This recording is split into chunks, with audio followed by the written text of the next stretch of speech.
히틀러 집권 6년 1939년에 그에 맞서 무슨 말을 할 수 있었겠는가.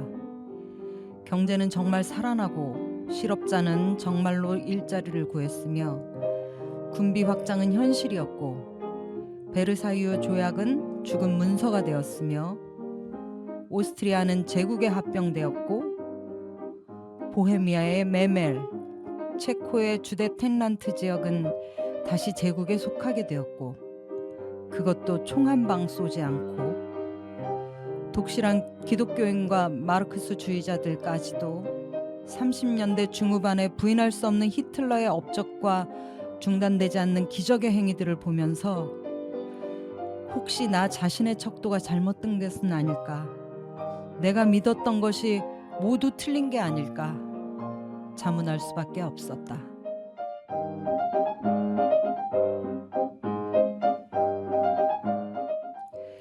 히틀러 전반기 통치 6년에 대해 세바스티안 하프너가 히틀러에 붙이는 주석이라는 책에서 한 말입니다. 그저 좀 우파 정당이었던 나치는 집권과 함께 민주주의를 파괴하면서 이렇게 국민의 동의를 바탕으로 한 헤게모니를 실현하면서 전체주의 국가를 세웠습니다. 그리고 이어진 시간은 전쟁과 학살과 야만의 시대였습니다. 오늘 세계는 전쟁과 인종차별과 불평등의 또 다른 야만의 시대를 지나고 있습니다. 역사를 지키는 파수꾼이 필요한 때입니다. 역사 속에서 오늘의 길을 찾는 빨간 방송, 붉은 오늘 46번째, 나치 그리고 히틀러 8부, 히틀러 집권 6년, 신이 된 히틀러, 지금 시작합니다.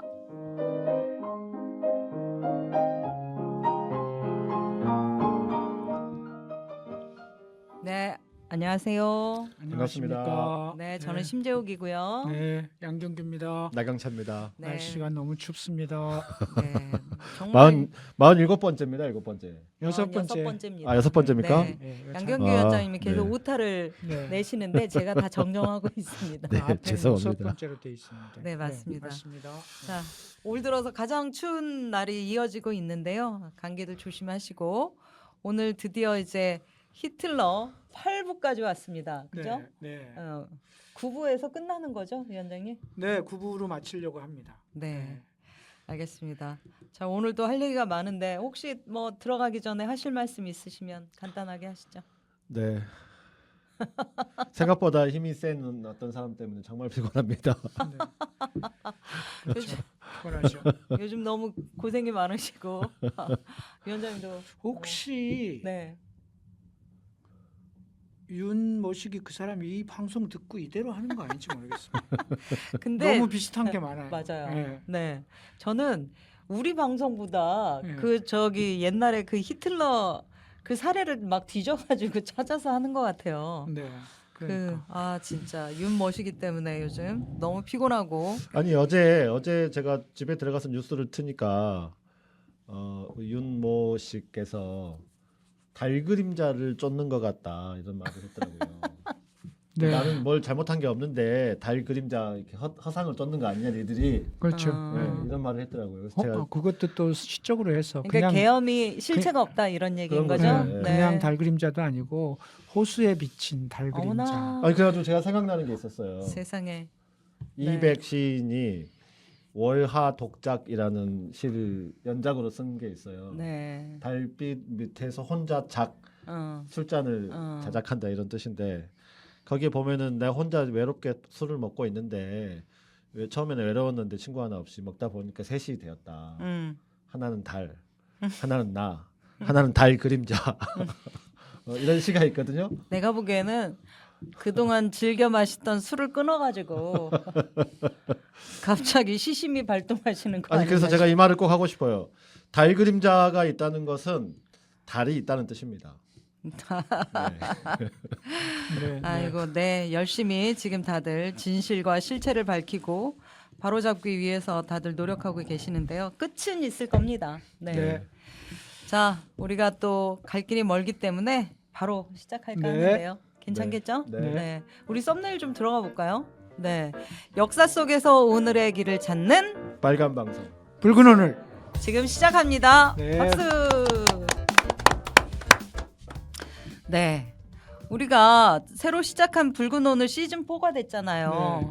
첫 번째 에피소드가 나치와 히틀러가 이제 8부까지 왔는데 사실은 시즌 4 처음부터 막 완전 대작을 해가지고요. 그죠? 네. 예, 1년 6개월 만에 재개됐지만 많은 분들이 관심을 갖고 또 방송을 청취해 주시고 계셔서 아마도 이 에피소드와 요즘의 시기가 시기인 만큼 지금 우리의 이 히틀러 에피소드를 많이 관심을 갖고 들으시고 계시는 것 같아요. 과거 얘기가 아니라 바로 오늘의 이야기처럼 듣고 계시니까요.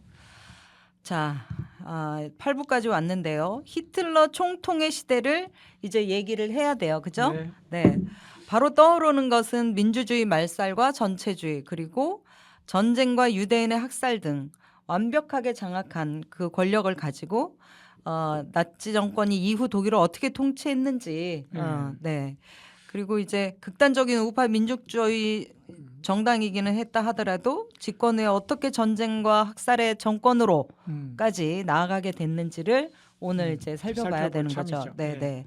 나치와 히틀러라는 에피소드를 잡은 이유는 이제 오늘 극우 정당의 성장을 보면서 어떻게 소수 정당이었던 나치가 독일을 집권하게 되었는지 그리고 집권 후에 어떻게 권력 기반을 공고히 하면서 정치적 해결문이 특히 이제 국민적 동의를 바탕으로 해서 그러니까요. 민주주의와 인권을 어떻게 억압해 나갔는지 이런 걸 좀 살펴보자라고 그렇죠. 하는 거잖아요. 네. 이제 그런 걸 통해서 오늘 유럽 사회에서 부는 극우 정당의 급부상 또는 뭐 미국의 트럼프의 그렇죠. 어떤 행태 이런 것들이 앞으로 어떻게 변해 나갈 것인지 그 의미와 전망을 살펴보자 이런 취지였고요. 그래서 이제 사실 따지고 보면 심재욱 진행자가 말씀하신 것처럼 전쟁, 유대인 학살 뭐 이런 문제까지 다루지는 못하는 거죠. 네. 이제 그 배경을 주로 다루는 것 같고 만약에 그것까지 포함해서 얘기하려면 이제 또 다른 에피소드를 8부를 또 해야 되는 판이 되기 때문에 거기까지는 못 갈 것 같습니다. 네. 그럼 또 하나 이제 말씀하신 것처럼 히틀러 정권 하면 결국 뭐 전쟁, 2차 대전, 유대인 학살 이게 바로 등치가 되는데 그렇죠. 사실은 히틀러 집권 12년 중에서 심재옥 진행자가 말씀하신 전쟁과 유대인 학살은 1939년 9월 1일 이후에 발생한 얘기거든요. 네. 네. 그러면 33년에 집권해서 39년까지는 네. 도대체 뭘 어떻게 했길래 전쟁과 유대인 학살로 나가도록 그런 기반을 네네. 갖출 수 있었을까? 그래서 흔히 나치를 이야기할 때 단지 전쟁과 학살만을 생각하지만 네. 실제로는 제대로 이해하려면 바로 그 앞에 6년의 역사, 독일을 완벽하게 장악했던 우파 정권의 이 통치 이것에 네. 대해서 살펴봐야 되는 거죠. 네. 이제 그걸 살펴보는 이유는 지금 어쨌든 뭐 유럽에서도 그렇고 트럼프도 그렇고 극우 정권이 집권하면 결국 어떻게 내부 통치를 해나가는가라고 하는 것을 살펴보는 것이 매우 중요하기 때문에 우리는 이 히틀러 통치의 6년 네. 이것을 좀 집중적으로 좀 봤으면 좋겠다 이런 생각입니다. 네. 그러네요. 사실 우리가 그 히틀러 하면 어떤 선입견이 좀 있잖아요. 그렇죠. 네, 그렇죠. 네. 그 선입견을 걷어내고 극우 나치가 어떻게 독일을 장악했는지 아니 거꾸로 독일의 국민들이 어떻게 이 나치와 히틀러 체제를 용인했는지 이거를 네. 들여다보는 게 되게 중요할 것 같아요. 네. 그리고 이제 그런 걸 들여다보는 것의 의미가 유럽의 집권 정당으로 등장하는 극우 정당들 그리고 이후의 행보를 진짜 경각심을 가지고 바라보는 어떤 지혜를 얻는 그렇죠. 그런 그러니까 시간이 이제, 될 수도 있을 것 같네요. 극우 정당이 집권하면 어떤 일이 벌어지는지를 그렇죠. 오늘 보게 되는 맞아요. 거죠. 네. 네, 잘 들었으면 좋겠고요. 지난 시간에 우리가 히틀러가 권력 장악에 성공은 했지만 마지막 과제가 남았다고 얘기를 했어요. 그죠? 네. 그 이제 아무리 민족주의를 전면에 내걸고 내부 정치를 이제 정치 권력을 장악하긴 했지만 사실 국민들의 먹고 사는 문제, 경제 문제와 그다음에 패전국이 견뎌야 했던 국민들의 치욕감 문제가 네. 있다고 했잖아요. 예. 이걸 어떻게 해결했는지 사실 이 문제를 해결하지 않으면 권력 기반이 아무리 튼튼하다고 해도 권력의 누수가 생기지 않겠습니까? 네. 그래서 어떻게 이제 이 패전국에 대한 대외적인 압박이나 배상금 문제, 군비 통제, 네. 예, 영토 축소 문제 이런 것들도 만만치 않은 문제였을 텐데 어떻게 풀어갔는지 얘기를 좀 들어볼까요?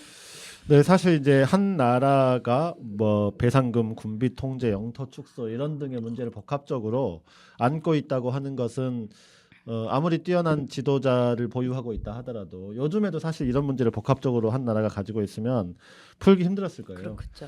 당시에 이 독일과 히틀러는 이 대외적인 문제를 어떻게 뚫고 나갔는지 한번 봐야 되겠습니다. 네.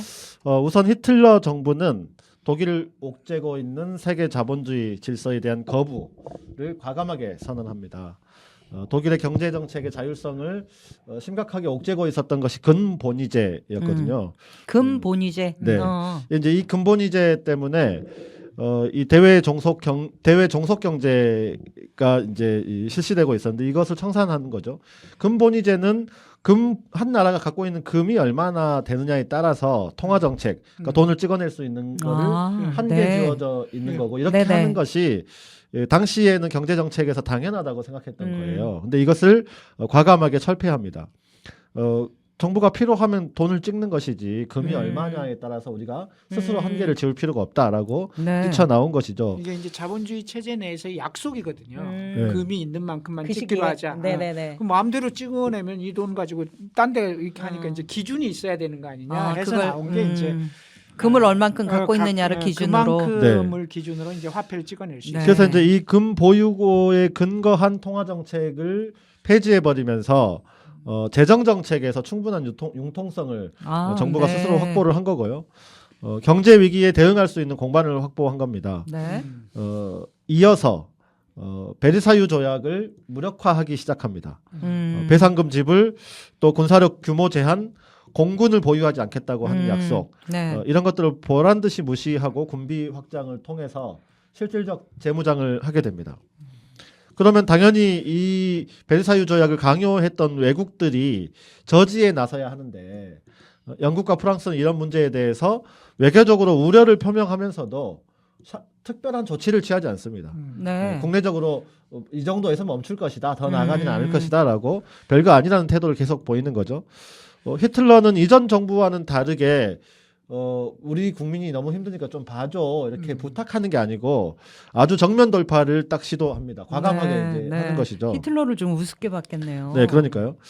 근데 그런 상황에서 1934년에 힌덴부르크 대통령이 사망하는데요. 이 사망 이후에 히틀러가 군 최고 통수권자까지 되잖아요.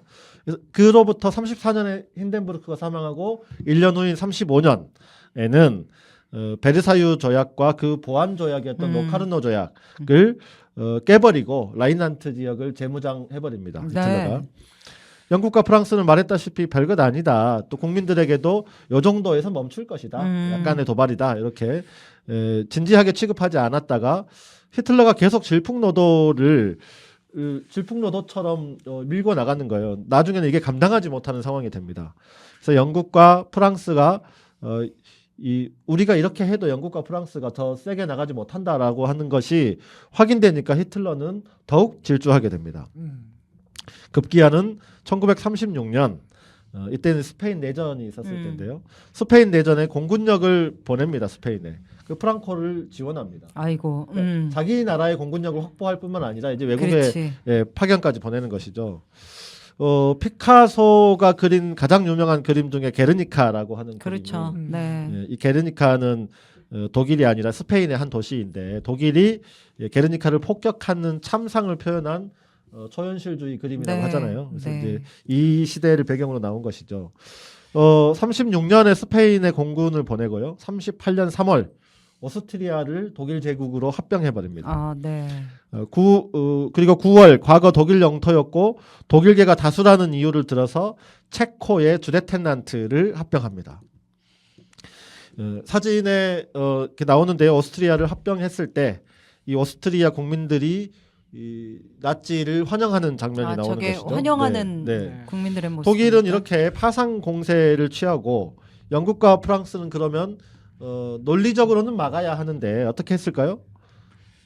이 사람들은 별다른 조치를 취하지 않았는데 왜 안 했을까요?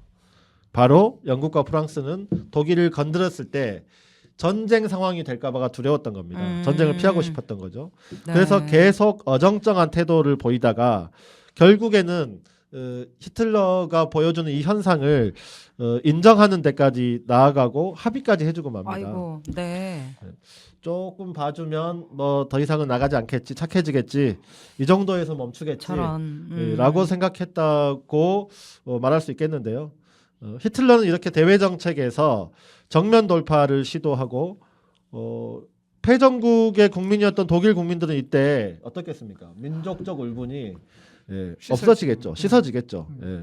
그리고 전쟁을 코앞에 둔 시점에서 아직도 군 자체적으로 갖고 있던 자율성 이것을 우려해서 뿌리를 뽑아버립니다. 국방장관 블룸베르크, 육군 총사령관 프리치를 해임해버리고 자기 사람으로 전쟁 준비를 완벽하게 시작하는 것이죠. 네. 이렇게 이제 그동안 쌓인 민족적인 치욕을 깨끗이 씻어내면서 한편으로는 36년 2월 가르미슈파르텐 키르헨 동계올림픽, 또 8월 달에는 베를린 하계올림픽을 치르면서 세계 속의 독일, 다시 일어서는 독일을 만들어내고야 맙니다. 한쪽으로는 굉장히 호전적으로 여러 군사적인 조치를 취하면서 또 한편으로는 막 체육과 문화 이런 그 걸로. 독일의 평범한 국민이라고 생각하고 우리나라 지도자가 그쵸. 막 이런 걸 네네. 해낸다라고 생각해 보세요. 그러니까 독일 국민들은 진짜로 위대한 지도자가 나타났다 그렇게 이렇게 생각하죠. 지도자 네. 히틀러에게 빠져들 수밖에 없었을 것 같은데요. 히틀러는 독일 국민이 패전 후에 갖고 있었던 그 민족적인 수모에 대한 응어리 이런 것들 그 분노를 막 씻어준 거잖아요. 그리고 어쨌든 실제 히틀러의 민족주의에 근거한 것이기도 하지만 권력 장악을 위해서 어쩌면 이 나치에 철저하게 계산된 그런 계산도 작용했을 거라는 생각이 좀 들어요. 그렇죠. 네. 그리고 그렇게 이제 그렇다 하더라도 어쨌든 지금 먹고 사는 문제, 경제 문제를 해결하는 것이 되게 이제 중요한 문제였을 텐데 그건 어떻게 또 진행이 됐을까요? 그렇죠. 이제 뭐 사실 무릇 정치라고 하는 게 결국 먹고 사는 문제를 해결해 주는 그렇습니다. 거잖아요. 네. 국민들의. 그게 안 되면 정권 유지가 어렵죠. 네. 히틀러에게도 사실 가장 큰 현안은 경제 문제였던 것은 사실이에요. 그런데 히틀러가 이 문제를 사실 해결해 버립니다. 해결해요? 어. 실제로 제3제국, 이 히틀러의 독일 제국의 강력한 기반은 민생 안정을 이루었기 때문에 이 모든 것이 이제 사실 그래요? 스무스하게 진행이 되는 건데요. 네. 역사적으로 히틀러의 경제 정책은 사실 별로 다루어지지는 않았어요. 그렇죠. 이제 워낙 히틀러하면 독재 정치, 그쵸. 뭐 유대인 학살, 네. 전쟁, 막 이런 부정적 측면이 맞습니다. 강해서 네. 히틀러의 6년 통치의 경제 정책을 뭐 이렇게 다루고 이러지는 않았는데요. 사실 1933년 히틀러가 막 집권했던 그 시기는 세계 대공황의 여파가 전 세계를 덮치고 있었던 때였습니다. 독일 또한 실업과 인플레이션으로 민생이 파탄나고 있는 상황이었는데요. 히틀러는 이 독일의 경제 위기를 짧은 시간에 극복합니다. 네. 정치적인 억압과 독재라고 하는 것도 이 경제 문제가 해결되니까 독일 국민들이 먹고 사는 문제를 해결해 줬기 때문에 이 정치적인 문제에 대해서 순종과 동의, 복종 이렇게 이제 끌고 가게 그렇군요. 되는 거죠. 네. 잠깐 살펴보면요. 히틀러 정부 취임 이틀 뒤인 1933년 2월 1일 날 독일 경제 회복을 위한 1차 4개년 경제 계획을 이틀 만에 발표합니다. 그러니까 주요 네. 골자가 저기 나오는데요. 1번부터 5번까지 공공사업 실업 문제 해소, 인플레 억제, 뭐 그다음에 농민과 중소수공업자 구제, 그다음에 기득권에 대한 이윤을 국민에게 분배, 독일 부자의 재산을 국민에게 분배 뭐 이런 거 있네요. 독일 경제계의 네. 재편성 네. 얼마나 뭐 이것을 실제적으로 해내는 거예요. 네.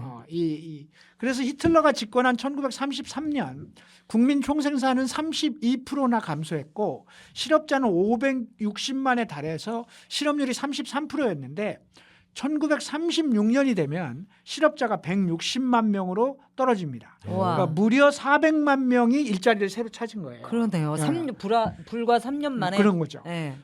그래서 세계 대공황 이전인 1928년 수준이 되었고 이게 좀 지나서 1936년 정도가 되면 실업자의 숫자가 160만 명으로 이제 떨어진 아까 말씀드렸던 네. 것처럼 네. 이렇게 된다는 거죠. 그리고 이제 경제 성장률 지표가 나오는데 저기 히틀러가 집권한 이후부터는 저기 마이너스 성장에서 플러스 성장으로 올라가서 이제 쭉 올라가기 시작하는 거죠. 네. 세계 대공황으로 커다란 피해를 받았던 나라 가운데서 가장 빠른 회복이었어요. 그러네요. 네.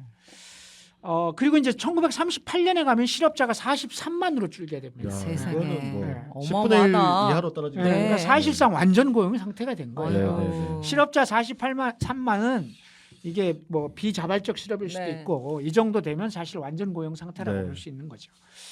1938년 당시 영국이 150만, 미국이 730만의 실업자가 있었던 걸 감안하면 대단한 거죠. 그러네요. 네. 거의 없다고 봐야 되겠네요. 그러니까 네. 여기에다가 이제 그들이 내세우는 민족 사회주의에 걸맞게 자본주의 체제가 갖는 과도한 경쟁, 대기업 횡포 이런 것도 제한을 철저히 가해. 네. 그러면서 사회주의처럼 모든 것을 국유화하지는 않았지만 사회 안전망을 확실하게 보장을 하게 됩니다. 독일의 사회보장제도는 그 어느 나라의 수준보다도 높아졌는데요. 이 제도는 사실 현대 독일의 사회보장제도의 근간이 되는 제도입니다. 그러니까 뭐 우리가 이제 사실 이런 평가는 없는 거잖아요. 그러니까 네. 이렇게 돼 있으니 현실적으로 보면 국민들이 진짜 어떻겠어요? 입장 바꿔 생각하면. 네. 이런 이런 성과는 나치의 경제 정책의 기본 철학이 분명했기 때문에 가능한 것이었다고 말할 수 있는데요. 나치의 국정 운영의 기본이자 히틀러 노선은 모든 것에 우선해서 서민 생활을 안정시키는 것이었습니다. 나치당이 창당할 때부터 채택된 일관된 주제였는데요. 인플레, 공황, 경제 위기가 발생했을 때 가장 큰 피해를 보는 것은 서민층이다. 이런 계층이 늘어나면 치안은 악화되고 사회는 불안정해진다. 또 그러한 악순환을 끊기 위해서는 이들을 최우선으로 구제해야 한다. 이런 것이 히틀러의 민족 사회주의가 갖고 있었던 사회주의적 성격이라고 볼 수 있는 정책의 네. 원칙이었다. 이렇게 말할 수 있을 것 같고요. 이 철학이 드러난 히틀러의 발언이 하나 있어요. 소개를 네. 해보겠습니다. 우리가 의무로서 제일 먼저 우리 하지 않으면 안 되는 것이 국민들에게 일을 주어서 또다시 실업의 늪으로 빠지지 않게 해야 합니다. 고소득 계층에 1년간 다량의 버터를 얻게 하는 것보다 일반 대중에게 싼 값의 파스타를 확실하게 공급하는, 아니 그것보다 일반 대중이 또다시 실업자가 되지 않도록 하는 것이 우리에게 가장 중요한 일입니다. 얼마나 이게 대단한 철학이에요. 그러니까 은행과 공장의 사회화 따위가 필요한가? 만일 사람들을 확고하게 하나의 규율 안에 집어넣고 거기서 나올 수 없게 한다면 은행과 공장의 사회화가 꼭 필요한가? 우리는 사람을 사회화해야 합니다. 사람을 사회화한다. 네, 제가 이 말 앞에 한참 생각했어요. 이게 무슨 네. 뜻인가? 아무튼 획일화한다는 얘기겠죠. 그렇다기보다는 네. 사람 자체가 하나의 사회 구성원으로서의 자기가 그러니까 우리가 정체성을 흔히 내가. 사회주의라고 하면 기관을 국유화하거나 하는 그렇죠. 문제를 생각하는데 그렇죠. 네. 예, 사람 자체, 사람들의 아. 이렇게 이제 얘기를 하는 거죠. 뭐 많은 철학적 의미가 담겨져 있는 얘기라고는 생각합니다. 네. 아무튼 이런 원칙 속에서 히틀러 정부는 노동자와 농민을 우대하는 정책을 시행합니다. 노동자에 대해서 적정 임금을 보장하고요. 기업의 노동자 복지 강화를 의무화합니다. 또 농민들에 대해서는 일정한 요건을 갖춘 농가는 농지를 빚 때문에 뺏기지 않도록 보장하는 법을 만들고요. 아이고, 네. 네. 농가 부채에 대해서는 채무 상환 은행을 만들어서 빚을 진 농가가 매년 성실하게 일정 금액만 지불하면 그 이전의 부채는 모두 탕감해주는 진짜 무슨 법도 제정합니다. 서민을 위한 정부 맞네요. 예전에 김대중 전 대통령이 농가 부채 탕감하려다가 실패했거든요. 네. 네. 아니 진짜 아무튼 말씀하신 대로 우리가 히틀러 정부 경제 정책에는 잘 모르고 있었던 것 같아요. 나치가 총과 칼로만 지배한 것은 아니다. 이렇게 그러네. 보여주는 거죠. 네. 그러니까 어쨌든 뭐 나치는 사회주의를 기본적인 노선으로 천명했고 그 이전에 리버럴한 자본주의에 대해서 계속 반대하고 공격하는 입장을 취했기 때문에 어쩌면 당연한 정책일 수도 있는데요. 자, 이쯤 되면 뭐 노동자를 존중하는 노동 존중 정부라고 볼 수도 있는 건가요? 그러니까 이게 이제 참 어려운 문제인데요. 뭐 한국 사회 같은 경우에 이러저러한 사회복지 제도는 대부분 독재 정권 때 만들었습니다. 예를 들면 박정희 때 만들었거나 전두환 노태우 때 국민연금을 만들거나 뭐 예를 들면 이제 의료보험을 한다거나 네. 이게 워낙 복잡한 사회적 조건이기 때문에 민주적으로 처리하기가 참 쉽지 않은 그렇죠. 구조가 존재하죠. 자원이 엄청 또 투입되기도 하고. 그런데 이제 이런 것들은 독재 정권이 갖는 또 다른 성격 중 하나라는 측면이에요. 사실 따지고 보면 네. 권력을 유지하기 위한 일종의 포퓰리즘일 수 있는 거죠. 근데 사실 독일 노동조합을 전면적으로 해산시키고 나치가 조직한 노동자 조직만 인정하고 이런 것도 노동자의 기본적인 단결권을 인정하지 않고 이런 것들을 보면 철저하게 무시했던 거죠. 노동 예. 존중 정부는 아니네요. 그렇게 네. 보기는 어려운 거죠. 이제 그러네요. 그런 측면에서. 네. 나치의 정책 중에 지나칠 수 없는 부분이 있는데요. 국민들이 지지한 정책이 또 있었는데 바로 물가 안정 정책 그리고 출산 정책이었어요. 네. 어떤 나라 정부든지 물가 안정은 굉장히 중요한 사활을 걸어야 되는 문제인데 특히 세계 대공황 때문에 당시에 농산물 가격이 폭락했고 독일 농가 대부분은 이 때문에 궁지에 많이 몰렸어요. 히틀러는 정권을 잡자마자 즉시 곡물 가격 안정법을 발효시킵니다. 곡물 가격을 고정시키고 공시된 최저 가격 밑으로는 곡물 매매를 아예 금지시켜 버렸어요. 네. 당연히 이제 이 농민들은 일정한 수입이 보장이 되겠죠. 그렇죠. 또 35년 4월에는 식료품 등에 관한 불공정한 가격 인상을 방지하는 법률을 제정합니다. 그래서 이것은 이제 육류나 곡류의 판매 가격을 법률에 의해서 결정한다는 뜻이고요. 만약 법정 가격보다 많이 받으면 판매자에게 영업 정지를 네. 명령하고 초과 금액을 환불하게 했어요. 아주 강력한 당연히 법. 서민들이 환호하죠. 네. 그렇죠. 네. 또 출산 정책도 획기적이었는데요. 히틀러가 정권을 잡았을 때는 이 민족이 사라질까를 걱정할 정도로 출산 문제가 심각했어요. 요새 대한민국도 한국이 지금 네. 그렇잖아요. 한민족 사라질 것 같습니다. 특히 아까 말씀드렸지만 초반에 어려울 때 실업자가 560만 명이나 그렇지. 됐어요. 이 네. 560만 명이나 되는 실업자 때문에 젊은이들이 취직을 못하니까 결혼도 못하는 겁니다. 네. 따라서 출생률이 떨어진다는 분석이 뭐 당연히 이어지겠죠. 지금 우리도 그 분석 많은데요. 마치 이제 뭐 우리나라 얘기 같은데요. 1933년에 나치는 이 문제를 해결하기 위해서 결혼할 때 자금을 대출해주는 결혼자금 대출법을 제정합니다. 네. 이 이제 금액이 노동자의 6개월분 이상의 임금에 해당되는 당시 돈 1,000마르크를 무이자로 빌려주고. 우리보다 나은 것 같아요. 그러니까 노동자 한 사람이 한 300 받는다고 치면 6개월분이면 1,800만 원 정도를 네. 줬다는 거고요. 결혼할 때. 네. 또 아이를 한 명 낳으면 상환액이 이거 이제 갚아야 되잖아요. 빌려주는 네, 거니까. 네. 근데 한 명 낳으면 상환액이 4분의 1로 줄어들고. 아유야. 만약에 4명을 낳으면 안 갚아도 된다. 네, 야, 이렇게 하는 진짜 겁니다. 확실하게 애를 낳아 막 이러면서. 근데 그 결과 1932년에 51만 건이던 결혼 수가 33년에는 63만 건, 그 1년 후인 34년에는 73만 건으로 증가한 거죠. 출산율도 당연히 올라가는 거죠. 네. 거의 뭐 이 정도가 되면 허경영급 정책이다. 옛날에 허경영보다 후보가- 나아요. 옛날에 허경영 후보가 결혼하면 3천만 원, 아이 낳으면 5천만 원 이런 노래를 불렀던 적이 있거든요. 그렇지. 거의 그 급이죠. 네. 아니 그래서 윤석열 정부가 최근에 그 출산 대책 낸 거 가지고 네. 지금이 무슨 나치 시대냐 이런 네, 말이 그렇죠. 네, 이래서 네. 나왔던 그렇죠. 거군요. 네. 네. 비슷하잖아요. 네. 근데 여기는 어쨌든 성공한 거잖아요. 네. 지금은 돈 줘도 안 나을걸요.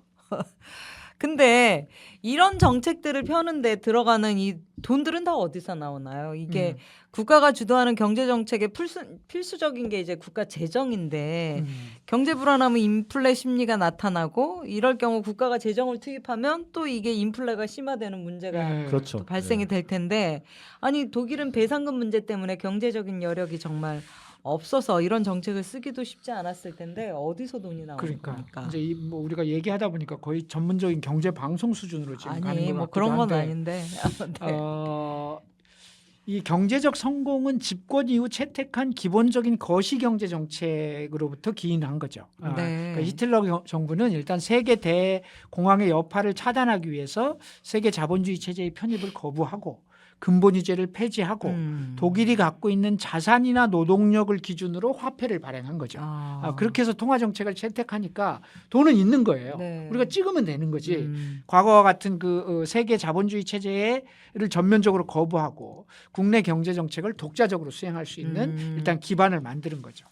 세계 대공황 이후에 유럽 각국이 이제 돈이 많이 들어가잖아요. 공황이니까 정부가 돈을 써야 되니까. 그러다 보니까 근본위제를 지속할 수가 없어서 줄줄이 근본위제를 폐기했지만 그렇지만 근본위제를 대체할 유효한 통화 시스템을 찾아낸 나라가 별로 없었고 그로 네. 인해서 사실 나라 경제가 점점점 더 어려워졌는데 그러다 보니까 이제 뭐 자국의 세력 범위 내에서만 물자를 유통시키는 이제 블록 경제 시스템으로 나가기도 하고 뭐 등등 여러 가지 방안들을 했는데 독일만한 효과를 거둔 나라가 없었습니다. 예. 독일은 근보유량이 거의 없음에도 불구하고 대량의 공채를 발행해서 재정을 확보하고 아우토반 같은 이 대규모 공공사업을 펼쳐서 외화를 사용하지 않는 방식으로 이 무역을 또 시행하고 이렇게 이제 하면서 이 경제를 이제 확장시켜 나간 그런 구조이죠. 그리고 공채 발행을 통한 통화 정책을 통해서 인플레의 위험을 안고 있었지만 독일의 중앙은행장과 재무장관을 했던 히알마르 샤우트라는 사람이 있었는데 굉장히 유능한 사람이었어요. 이 사람이 이제 재정 정책을 통해서 인플레를 차단하고 이제 이런 정책을 밀고 나갔죠. 이걸 바라본 이제 유럽의 각국들이 너네 그러다가 나라 망한다 진짜 가뜩이나 그런데 그렇게 통화 부작정 찍어내면 인플레 때문에 너네 망할 거다 이랬는데 네. 독일이 이 정책을 성공을 시킨 거죠. 히틀러 정부는 이런 재정 정책을 통해서 대규모 공공사업을 진행하고 이걸 통해서 실업자를 구조하고 노동자 생활 안정을 만들어내고 다시 이들이 물건을 사고 이렇게 하면서 이제 경제가 확장되는 구조가 나오죠. 대표적인 공공사업이 이제 아우토반이라고 하는 우리가 얘기하는 독일의 고속도로 네. 얘기하는 거잖아요. 물론 이 계획이 히틀러 정부 이전에 브리닝 정부에서 했지만 수립은 했는데 시행조차 못하고 있던 걸 히틀러가 과감하게 이런 정책을 통해서 일자리를 마련하고 독일의 간접시설을 확충하고 이걸 통해서 다시 독일의 내수 기반이 돌아가도록 만드는 이런 경제정책을 하게 되죠. 이 공공투자를 하면서 히틀러는 특히 이제 모든 건설 사업비 가운데 46%는 무조건 인건비로 한다. 이렇게 원칙을 정하는 거예요. 그래서 노동자들이 하게 하고 또 노동자들을 좋은 숙소에 기숙사 시설을 만들어주게 하고 또 노동자의 사기를 북돋기 위해서 전국 순회 공연단이 공연을 쉼없이 다니는 거죠. 이런 이제 프로그램을 만들기도 하고 그리고 이제 또 공공사업으로 매수된 토지는 해당 공공사업 계획이 결정되었을 때 가격을 기준으로 삼아서 우리 같이 이제 거기가 예를 들면 뭐 공공투자개발지가 되면 땅값이 올라가는 것을 완전히 법으로 딱 차단을 해버리는 이런 구조를 통해서 인플레를 기본적으로 막으면서도 공공투자와 공공사업을 활성화시키는 이런 방식으로 하게 되죠. 그래서 뭐 이런 걸 하면 부동산업자가 떼돈을 번다거나 그쵸. 돈 있는 사람들이 땅 장사를 한다거나 이게 이제 불가능한 구조. 우리나라 그렇게 했잖아요. 네. 네. 정말 놀라운 일이에요. 예. 히틀러가 정권을 장악하는 배경에 이런 경제 정책이 있었다는 거고. 근데 이제 이걸 성공이라고 봐야 하냐. 근데 이게 전체주의 체제의 특성을 간과할 수 없는 그렇죠. 이런 특성이 있기 때문에 이게 성공적으로 보일 수 있는 거잖아요. 민주주의의 붕괴와 인권의 추락 위에 세운 바벨탑이라고나 할까요? 우리나라 박정희 정권도 보릿고개 넘도록 해주고서 사실은 그 독재 시대를 막 열었던 거고. 경부고속도로가 아까 그 아우토반. 그치. 그렇죠. 그렇죠. 아주 대표적인 거죠. 그다음에 사회보장제도를 막 이렇게 만들어서 확장을 했지만 전두환 노태우 정권도 사실은 그런 비판 속에서 거의 맥을 같이 하는 거고. 어쨌든 그런 역사적인 이제 이 그림자가 오늘 한국에도 있는 것이니까 히틀러 정권의 어떤 일부 측면을 다른 뭐 긍정적인 평가로 확장하는 것은 좀 무리겠다 이런 생각이 좀 드네요. 네, 맞는 말씀이시고요. 이것은 이제 전체주의 혹은 파시즘이 갖는 특징이다 이렇게도 볼 수 있을 것 같아요. 국민 전체를 민족이라고 하는 하나의 기준으로 묶어서 눈과 귀를 가리고 충분한 떡고물을 주는 거죠. 전체주의 정권이 권력 기반을 구축하는 과정이었다는 점을 염두에 두고 비판적인 시선을 거둬서는 안 될 필요가 네네. 있다고 보고요. 네. 하나 더 추가하면 이런 경제 정책이 일정하게 성공하고 국민들을 사로잡았던 요인에는 게벨스의 선전 활동에 한몫을 하기도 그렇죠. 했다. 게벨스. 네. 네. 이 언론을 어쨌든 결과적으로 장악하고 있기 때문에 그렇죠. 경제가 계속 좋아지고 있다. 음. 반복 홍보를 하는 거예요. 그러면 실제로 경제가 좋아지고 있다고 사람들이 착각하게 되고 네. 일정하게 최면 효과 같은 게 생기는 거죠. 네. 또 이 최면이 긍정적으로 네. 결과를 만들어내는 데까지 나아가고요. 요거를 약간 고상한 말로 자기 충족적 예언이다. 경제가 그렇죠. 앞으로 좋아질 것이다라고 믿으면 사람들이 투자를 활발하게 하고 실제로 좋아진다는 거예요. 그런 그렇군요. 효과를 충분하게 개별수 때문에 누린 측면도 있다. 그렇군요. 네. 지금 이제 네. 우리가 경제 독일의 내부 상황을 얘기했는데, 그러니까 우리는 이제 도대체 독일 국민들 좀 이상한 거 아니야? 왜 히틀러가 그렇지, 이렇게 그렇죠. 생각할지만 만약 두 분이 지금 히틀러 시대 독일 국민이었다면 어땠을 것 같아요? 대외적으로는 그동안 민족적 울분을 다 씻어주고 먹고 사는 문제, 실업률을 해결하고 이렇게 하잖아요. 프랑스하고 진심으로 지지했을 것 같아요. 영국과 네. 프랑스에 쩔쩔매고 국민들이 분도해도 그 이전 정부는 어쩔 수 없습니다. 네. 국민 여러분. 이러던 것을 독일 국민의 자존심을 쫙 올려놓고 얼마나 민족적 자긍심은 충만했겠어. 올림픽도 해. 그렇죠. 뭐 대단한 거야. 그렇죠. 히틀러 총리가 독일 국민에게 희망이고 영웅이고 신적인 존재로 추앙되는 것 이상한 일이 아니잖아요. 네. 이쯤 되면 히틀러의 선택한 독일 민족은 충분한 이유를 갖고 있었다 이렇게 생각하죠. 이제 그런 측면에서 보면 오늘날 유럽 각국의 국민들이 극우 정치 세력을 미국민들이 트럼프를 선택한 것을 좀 바보들 아니야? 이렇게 접근하기에는 세상이라는 게 그렇게 간단한 문제가 아니다라고 네. 하는 거죠. 물론 이제 그 이후에 집권 이후에 벌어진 여러 가지를 생각하면 끔찍한 일이지만 어쨌든 이제 이런 고민들에 네. 대한 것을 우리가 이런 방송을 통해서 좀 네. 확인해 보자 이런 취지입니다. 네. 지금까지 이제 얘기를 들어보니까 그 공간에 있었던 독일인들이 히틀러에 대해서 열광적으로 지지한 게 단순히 어떤 공포나 강압적인 그럼요. 네. 어떤 이런 분위기 때문이 아니라 진짜 국민적 동의 하에서 헤게모니를 갖게 되었다는 것을 그렇죠. 네. 알 수 있겠어요. 자, 그럼 이제 우리가 하고자 했던 얘기는 어느 정도 된 거 아닌가 네, 싶은데요. 극우의 소수 정당이었던 나치가 집권에 이르는 과정, 그리고 집권 후에 완벽하게 권력 기반을 구축하고 전체주의 국가로 나가는 과정을 지금까지 얘기했고 살펴봤습니다. 그러면 이렇게 완벽한 권력을 장악한 히틀러의 후반기 얘기로 이제 좀 넘어가 봤으면 좋겠어요. 이제 말씀드린 것처럼 히틀러 후반기를 이야기하려면 이제 또 6년을 얘기해야 되잖아요. 그렇죠. 그럼 지금까지 우리가 했던 분량만큼 또 해야 돼요. 따지고 보면. 근데 우리의 주제가 히틀러 정권 전체를 다루는 것이 아니라 집권의 후반기, 전쟁에서 히틀러 정권의 붕괴까지 이른 집권 후반기의 얘기를 그렇게는 못할 것 같아요. 네. 그래서 제가 이제 해야 될 일은 총 정리를 하면서 나치라는 극우 정치 세력의 집권 과정과 오늘 급부상하고 있는 유럽에서의 극우 정당 그리고 계엄 사태 속에서 새로운 변화, 한국 사회의 새로운 극우의 바람이 벌고 있는 우리 사회, 우리 정치를 비교하면서 이걸 이제 총 정리 비교 분석하면서 우리 사회의 미래를 가늠해 보는 것, 이 일로 이제 넘어가야 할 것 같습니다. 아니, 예. 근데 기왕 여기까지 했으니까 좀 그래도- 주제가 아닌 거로 생각은 하시지만 그래도 히틀러 후반기 얘기를 안 전혀 할 수는 안 하고 갈 없죠. 수는 그럼 없다? 대충이라도 짧게라도 훑어보아야 네. 히틀러 사회가 이랬구나라는 걸 이제 알 수 있는 거잖아요. 네, 언제 또 우리가 히틀러를 다루겠습니까? 네. 그러면 제가 한번 네. 후반부를 네. 정리를 해보도록 훑어주시죠. 하겠습니다. 미리 준비해왔구만. 아니 저기 우리 들어가기 전에 우리 방송 마지막에 음악이 계속 나오고 있잖아요. 네. 나치 시대와 관련된 네. 이 음악을 선곡해 주시는 분이 네. 예. 네, 전남대학교 최동민 교수님. 도고정문학과 교수님이신데 네. 네. 감사합니다. 이 교수님이 얼마 전에 독일을 갔다 오셨어요. 그래가지고 독일에 곧 총선이 있잖아요. 네. 그 독일 총선 뭐 분위기가 어떻습니까? 그러니까 아우 끔찍합니다. 음. 그러면서 더 말씀을 안 하시더라고요. 어머나. 근데 급기야 어젠가요? 그젠가요? 그 영국도 곧 맞아요. 선거가 있는데 거기도 네. 끔찍. 여기도 이제 극우정당이 지금 여론조사에서 1위를 1위를 했어요. 네. 아주 근소한 차이긴 하지만 그런 상황이고요. 네. 그런 상황이고 히틀러의 집권 후반기 후반부 얘기를 한번 해보도록 하겠습니다.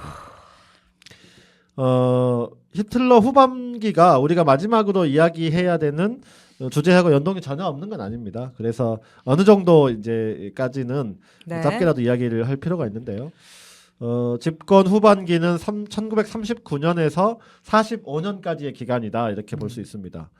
전쟁과 유대인 학살로 규정되는 나치 정권의 마지막 본질이 이때 드러난 시기다. 네. 그리고 대부분 우리가 아는 나치 이야기는 사실 이 부분에 그렇죠. 집중돼 있다는 맞습니다. 건데요. 네. 2차 대전은 독일의 1939년 9월 1일 독일의 폴란드 침공으로 시작됩니다. 네.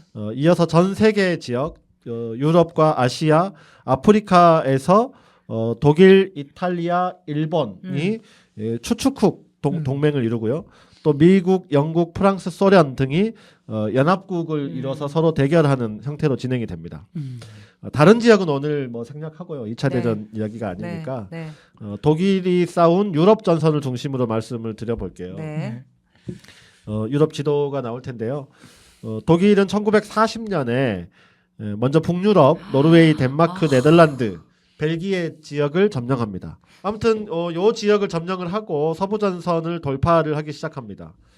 1940년 5월 프랑스를 침공합니다. 6주 만에 프랑스를 점령해버리고요. 그야말로 파죽지세로 진군을 한 거죠.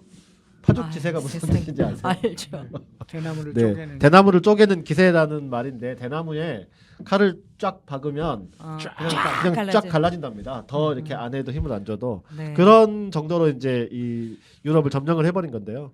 1940년 8월경에는 바다 건너 있는 영국, 저기에 이제 밤색, 저기 파란색 영국인데요. 영국을 제외하고는 사실상 서유럽 대부분을 독일이 점령한 상태가 됩니다. 유럽에 대한 정복은 영국을 완전히 굴복시켜야 했기 때문에 히틀러는 1940년 8월 영국 공습을 시작으로 영국과 전면전을 하게 되는데요. 화면에 나오지만 1940년경에 유럽 대부분을 점령한 상태였고 영국만 남아 있었습니다. 저 빨간 게 아닌데가 저 스위스죠. 네. 네, 가운데 네, 네, 네. 그러니까 저렇게 영세 뻥 중립을 뚫려- 네, 영세 맞아요, 중립을 맞아요. 선언하면서 네네네네. 어쨌든 네. 아무튼 영국을 아유, 지속적으로 세상에. 너무 공습하면서 끔찍하네, 저 지도 보니까. 영국 또한 이 버티고는 있었지만 계속 이 공세가 지속되면 버티기 어려울 정도로 수세에 몰리고 있었는데요. 아이고, 네. 이때 갑자기 독일이 1941년 6월 대부분의 병력을 갑자기 빼서 서부전선에서 빼서 동부전선으로 이동하고 소련을 공격하기 시작합니다. 그러니까 서부 유럽 공격에 나서기 전 독일은 서부 유럽을 우리가 공격할 때 배후가 공격받으면 안 되기 때문에 조약 하나를 맺어 놓습니다. 안전판을 설치를 한 건데요. 소련과 불가침 조약을 맺어놨어요. 그런데 독일이 서부전선에 집중하고 있을 때 소련이 핀란드, 발트 3국을 점령해 버립니다. 또 폴란드까지 삼켜버리는 거죠. 이런 상황에서 독일은 배후가 위험해졌다 이렇게 판단을 하고 소련을 침공합니다. 서부전선이 동부전선으로 옮겨간 것이죠. 그러네요. 처음에는 소련 침공이 완전히 대성공이었어요. 소련은 독일군에 속절없이 밀리기 시작하는데 문제는 1941년 겨울에 시작됩니다. 레닌그라드 코앞까지 밀린 공방전에서 소련은 강력한 저항으로 맞서게 되고요. 독일은 이 동부전선에서 레닌그라드 앞에서 교착 상태에 빠지게 되고 또 소련은 전황의 출구를 뚫기 위해서 레닌그라드를 강력하게 방어하면서 동시에 외교를 하는 거죠. 네. 미국과 서유럽에게 공격을 해달라. 지금 동부전선이 첫 번째 전선이라면 두 번째, 세 번째 전선을 만들어 달라 이렇게 요청을 하는 거고요. 이에 맞춰서 연합군이 독일군의 병력 분산을 위해 이탈리아 아프리카 전선에서 독일군과 맞붙습니다. 한마디로 이제 독일은 정신이 없어지는 거죠. 미국이 유럽에서 전쟁이 발발하고 처음에는 군수물자 지원에 나서면서 장사를 해요. 돈을 많이 벌었죠 이때. 하지만 전체적으로는 전면전에 나서지는 않고 한마디로 말하면 좀 짱을 보고 있었는데 그런데 이제 독일과의 동맹을 맺은 일본군이 1941년 12월 7일 진주만 공습을 시작합니다. 진주만은 뭐 미국의 영토니까요. 이때부터 미국은 짱을 보자라고 하는 기존의 태도를 벗어나서 대일 전쟁에 나섭니다. 그러니까 추축국과 연합국의 전쟁에서 드디어 이제 미국도 나서게 되는 것이죠. 네. 여기에 더해서 독일이 일본과의 동맹 조약에 따라서 4일 만인 12월 11일에 미국에 선전포고를 합니다. 네. 미국은 이때부터 본격적으로 이제 참전하게 되는 거고요. 안 싸울 수가 없는 상황인데. 이제 2차 대전의 마지막쯤에 미국이 참전을 한다. 네. 미국이 이렇게 2차 대전에 참전하는데 41년 말까지 모든 전선에서 우위를 점했던 독일이 41년 12월을 기점으로 세가 밀리기 시작합니다. 네. 지금 네. 이제 2차 대전 얘기를 쭉 그렇죠. 하고 있잖아요. 네. 그러니까 이제 힘드니까 제가 좀 더 그 뒷부분 좀 하면 2차 대전 지금 주요 연표가 나오는데요. 1939년 8월에 독소 불가침 조약을 체결하고 9월에 폴란드 침공으로 2차 대전이 시작돼서 이제 쭉 주요한 이게 쭉 나오는데요. 독일은 이제 1942년 8월에 어쨌든 스탈린그라드 공방전에서 패배하면서 동부전선 철수를 시작합니다. 도저히 동부전선에서 이제 그만하자. 그래서 철수를 시작하고 서유럽 전선으로 다시 병력을 이동시키는 그 와중에 1943년 9월에 같은 동맹국이었던 이탈리아가 항복을 선언해 버립니다. 그렇기 때문에 이제 독일만 남는 꼴이 된 거죠. 유럽에서는. 그래서 이제 이후에도 유럽의 서부 전선과 전 세계에서 독일과 연합군의 치열한 전투가 시작되지만 1944년 연합군의 노르망디 상륙 작전이 감행되고 패퇴를 거듭하던 독일은 1945년 2월 베를린 코앞에까지 온 연합군에 의해서 거의 이제 패망 직전에 몰리는 상황이 되죠. 네. 그러자 이제 1945년 4월 30일 베를린의 지하 벙커에서 이제 그의 연인이었던 에바 브라운과 함께 이제 자살을 하고 히틀러가 네. 그리고 이제 1945년 5월 2일 공식적으로 이제 항복을 하게 네. 됩니다. 지난 시간에 괴벨스 얘기할 때 했지만 네. 4월 30일 날 자살하고 그 다음 날 괴벨스도 자살하고 네. 그리고 이제 남은 사람들이 5월 2일 날 공식적으로 항복을 선언한 거죠. 히틀러는 항복 선언을 한 게 아니더라고요. 그렇죠. 히틀러는 항복 선언을 하지 않죠. 이 전쟁으로 소련은 1,200만 명, 소련 주장으로는 2천만 명을 잃었다고 하고 폴란드에서 600만 명, 아우, 세상에. 유대인을 계산해서 빼면 300만 명이 죽었다고 하는 거고요. 히틀러는 독일에 근데 뭐 정작 가장 큰 피해를 남긴 것은 자기 민족이었습니다. 아이고. 700만 명 이상의 독일 국민이 이 전쟁에서 목숨을 잃었다고 하죠. 끔찍한 전쟁이었습니다. 이 전쟁은 한마디로. 세상에 예. 미친놈 하나 때문에 얼마나 많은 사람이 목숨을 그러니까요. 잃어요. 네. 저희가 이제 처음 1편에서 히틀러 1편에서 1차 대전 그렇죠. 경과를 쭉 네. 했잖아요. 그리고 8부에서 2차 대전까지 경과하면서 어쩌다 보니 양차. 양차 대전을 다 다루게 됐네요. 결과적으로 그러네요. 아이고 세상에. 어쨌든 결국 이런 과정을 거쳐서 히틀러 정권 제3제국은 붕괴했다는 네. 거죠. 네. 정말 간략하게 히틀러 진짜 간략하게 네. 얘기했네요. 네. 네. 어쨌든 히틀러의 집권 후반기까지 그리고 붕괴까지 얼추 정리는 한 것 같습니다. 자, 그러면 그다음 이제 얘기를 해야 될 텐데요. 저희 여기서 한 10분만 쉬고 네. 가겠습니다.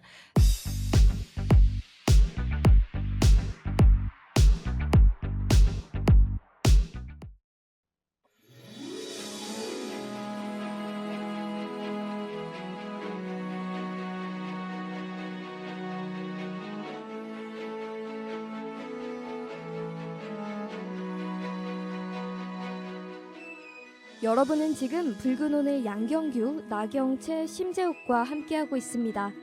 역사 속에서 오늘의 길을 찾습니다. 붉은 오늘.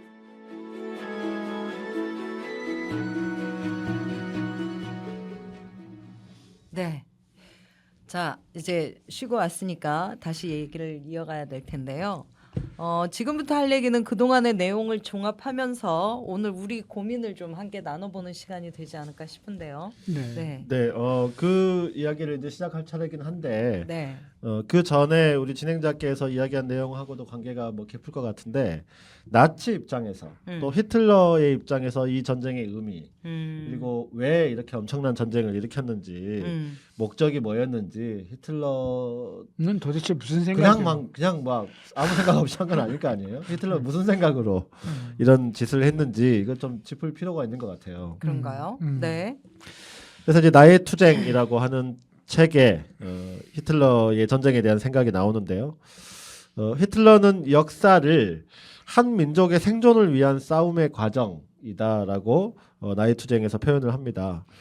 마르크스가 역사는 계급 투쟁의 역사다라고 했던 말이 있잖아요. 여기에 빗대어서 말해보자면 히틀러는 역사란 민족의 자기보존 충동의 표현이다. 이렇게 생각한 거죠. 이런 측면에서 히틀러에게 정치라는 것이 한 민족의 지상의 생존을 위해 생존 전쟁을 수행하는 것이었다. 이를 통해서 민족의 생존 공간을 확보하는 것이 목표였다. 이렇게 말할 수 있는데 생존 공간이라는 말이 독일어로 레벤스라움이라고 한다고 해요. 아, 그래요? 레벤스라움을 확보하는 것이 우리의 목표다라고 히틀러가 반복해서 얘기를 했고요. 그래서 히틀러에게 정치는 곧 전쟁이었습니다. 전쟁만 전쟁이었던 게 아니고 정치가 전쟁이었다는 말이고요. 히틀러에게는 전쟁이 정상적인 상태이고 평화가 예외적으로 가끔 있는 상태였다 이렇게 말할 수 있고요. 그리고 그리고 그는 또 전쟁의 궁극적인 목적은 지배다. 그것도 아리안족의 세계 지배가 목적이다. 이렇게 생각을 했다고 합니다. 이런 히틀러의 생각이 잘 드러난 것이 1930년에 했다는 11월 13일 연설이었는데요. 이렇게 말했습니다. 모든 존재는 확장을 지향하고 모든 민족은 세계 지배를 지향합니다.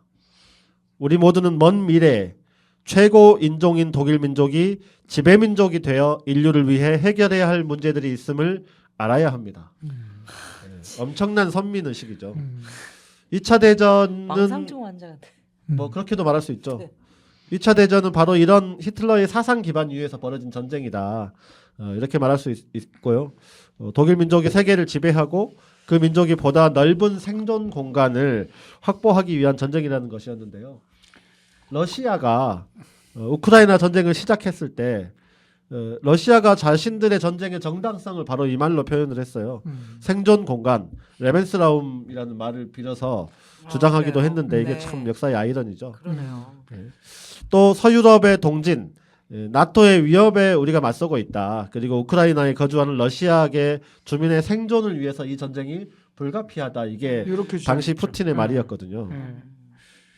바로 이 레벤스라움을 위해 히틀러는 목표를 세운 것이고 유럽을 지배하는 패권 국가를 통해서 제1제국을 신성 로마 제국이라고 말할 수 있고 제2제국은 과거의 독일 제국이라고 말할 수 있다면 이번에 히틀러가 제3제국을 건설하는 것이 목표다. 레벤스라움을 확보하기 위해서 이렇게 생각했다고 합니다.